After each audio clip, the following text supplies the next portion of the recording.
که بی دیدنه سی روان د یار له دره سړی، که بی دیدنه سی روان د یار له دره سړی، زړګیه درد وکړي کړیږي له پرهره سړی. بچی یې وږي دي په کار پسې سهار راوتی، بچی یې وږي دي په کار پسې سهار راوتی، ناهیلی ګرځېدی توبه تر مازدیګره سړی.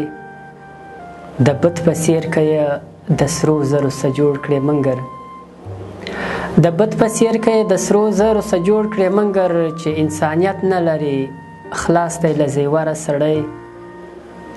د بنګړو ډک پټو یې راوړ د لیلا پلو ته، د بنګړو ډک پټو یې راوړ د لیلا پلو ته، له مودو پس کلي ته ځې له پېښوره سړی.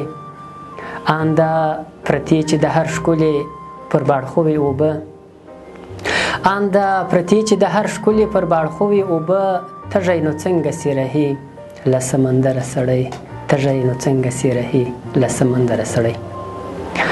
سلامونه، مینه او درنښت د سوشل میډیا درنو لیدونکو او د سکون اف ام خوږو اوریدونکو. دا شاعرانه بانډار خپرونه ده چې وړاندې کولو ته زه نظرګل آن حاضر سوی یم. درنو لیدونکو او اوریدونکو، په دې خپرونه کې موږ بیلابیل شاعران، لیکوالان او ادبپال رادود کوو، د هغوی پر ژوند، شاعري، ادبي هڅو او پرمختګونو ورسره غږیږو. په نننۍ خپرونه کې بیا هم راسره په هلمند کې خوږژبی شاعر او ترانه‌خوان ښاغلی محمد توحید فرهان صاحب میلمه دی. په دې هیله چې خپرونه تر وروستۍ شیبو درسره واورئ او په مینه یې وګورئ. ښاغلی فرهان صاحب، تاسو ته په خپرونه کې ډېر زیات هرکلی وایو. مننه انسه محترم، تاسو ته او د سوشل میډیا پر پاڼه باندې ټول لیدونکو او د سکون راډیو ټول اوریدونکو ته خپل سلامونه وړاندې کوم. خدای دې وکړي چې ټول جوړ ورو. ډېره مننه ښاغلی فرهان صاحب چې خپرونه کې مو زموږ دعوت ومنئ او حاضر سولاست. لومړنۍ پوښتنې په ډول که وپوښتو چې ښاغلی محمد توحید فرهان څوک دی، چیرې زیږېدلی دی، تر کومې کچې پورې یې زده کړې کړي دي؟ محمد توحید فرهان د داود شاه توحید زوی په 1909 هجري شمسي کال کې د پاکستان د کویټې په ښار کې زیږېدلی یم او اصلي استوګنځی مو همدغه د هلمند ولایت او ولسوالۍ ده. نو مننه ښاغلی فرهان صاحب. که راته ووایاست رابسو د شعر ډګر ته. شعر خو معلومه خبره ده کیدای شي ستاسې ستاسو غږ ډېری مینهوال اورېدلی وي، لیدونکو اورېدونکو اورېدلی وي، دا چې د شعر تر څنګ ترنم هم کوئ، وروسته به انشاءالله ترنم هم واورو. ولې مو شعر لیکلو ته مخه کړل؟ علت یې څه و؟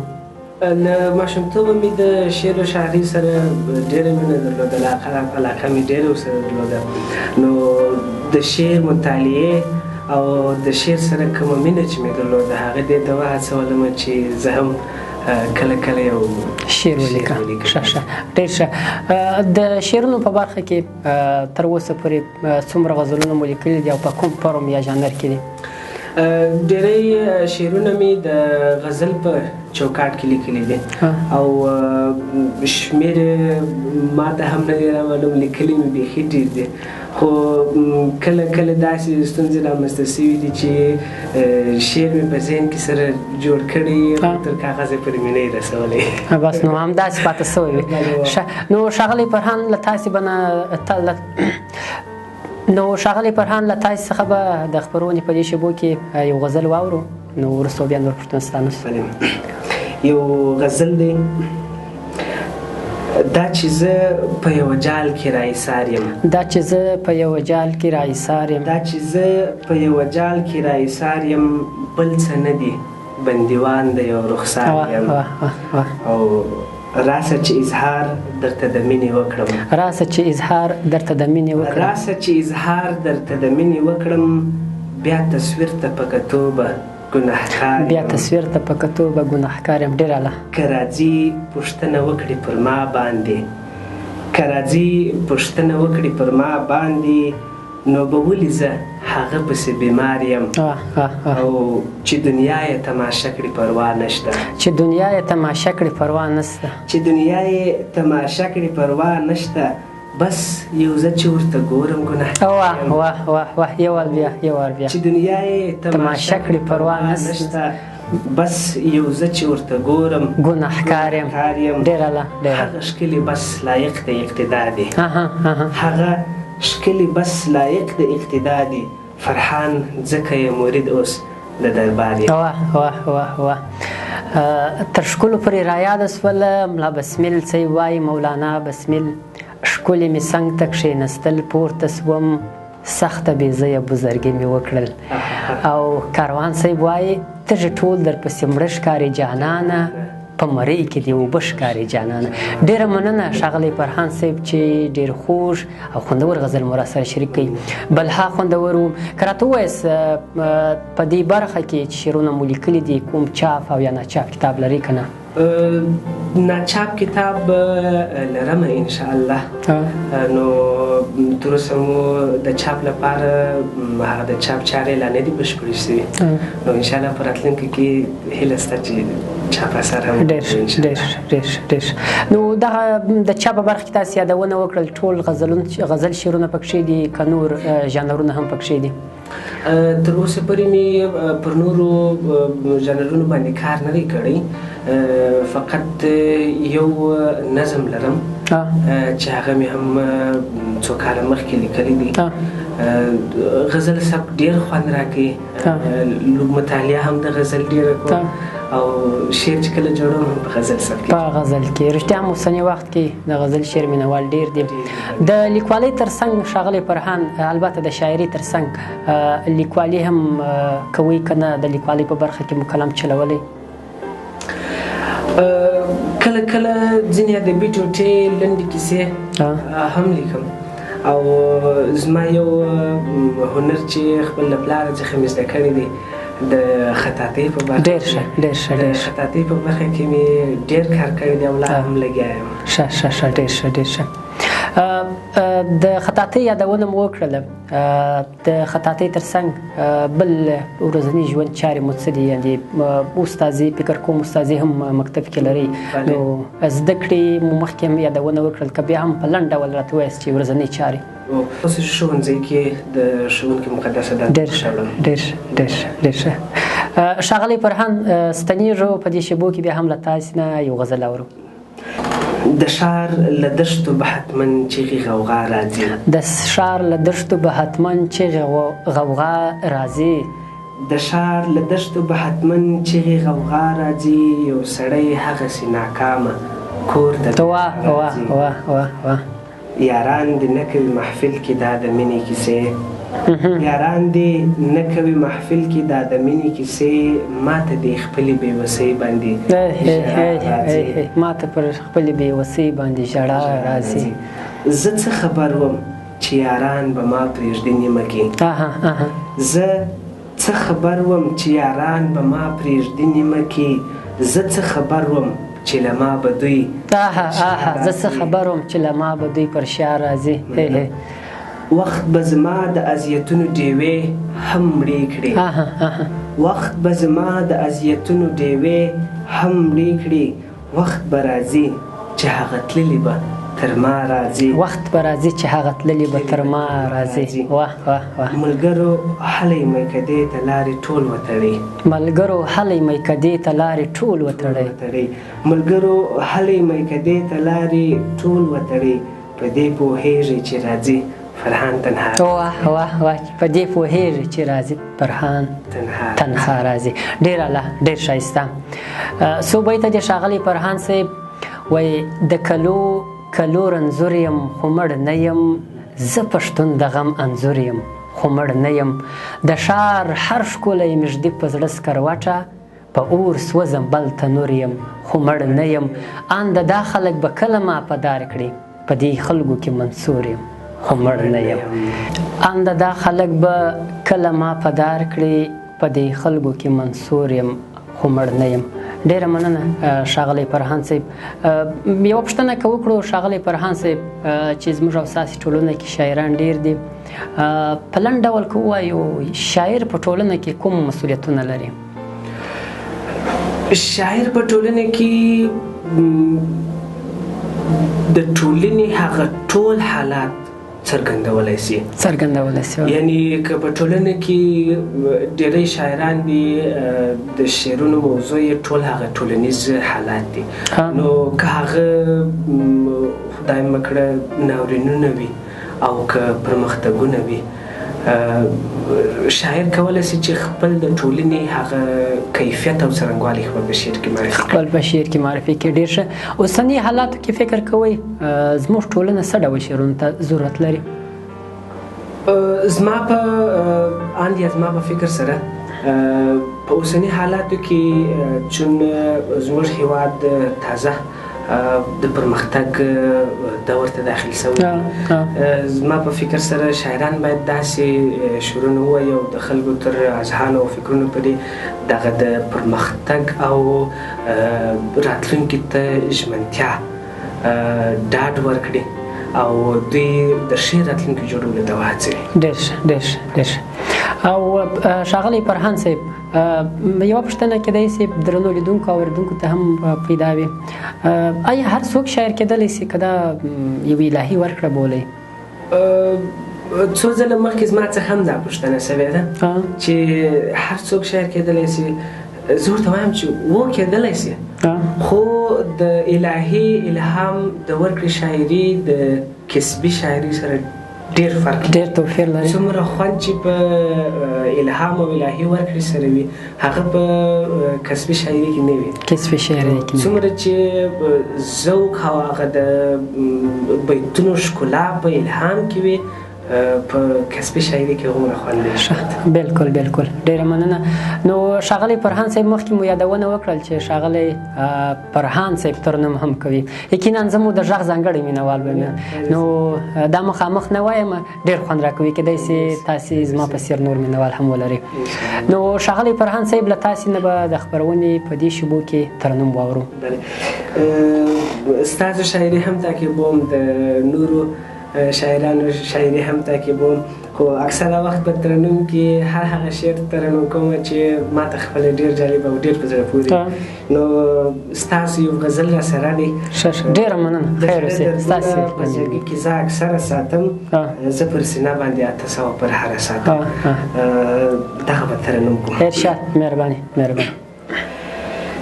د زړه دردونه په زړګي کې زه اکثره ساتم، د زړه دردونه په زړګي کې زه اکثره ساتم، زه پر سینه باندې 800 پر هره ساتم، د زړه دردونه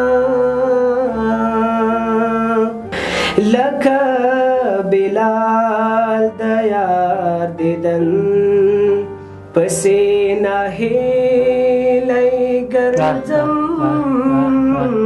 لکه بلال د یار دیدن پسې ناهیلی ګرځم، ژړا پستون کې د ژوند له ستړي داره ساتم، ژړا پستون کې د ژوند له ستړي داره ساتم، زه پر سینه باندې 800 پر هره ساتم، د زړه دردونه د یعقوب غوندې بړانده راپسې ډېر سي ګوره، د یعقوب غوندې بړانده راپسې ډېر سي ګوره، چې د یوسف له ګرانه ځان هم نه خبره ساتم، چې د یوسف لګرانش ځان هم نا خبر ساتم زپر سینا باندې اته سو پر هار ساتم د زړه دردونه ولی زرا زرا د عشق پر ښکلې لار نسو ولی زرا زرا د عشق پر ښکلې لار نسو ګیلا په دې خاطر لخپل تنو بشار ساتم ګیلا په دې خاطر لخپل تنو بشار ساتم زپر سینا باندې اته سو پر هار ساتم د زړه دردونه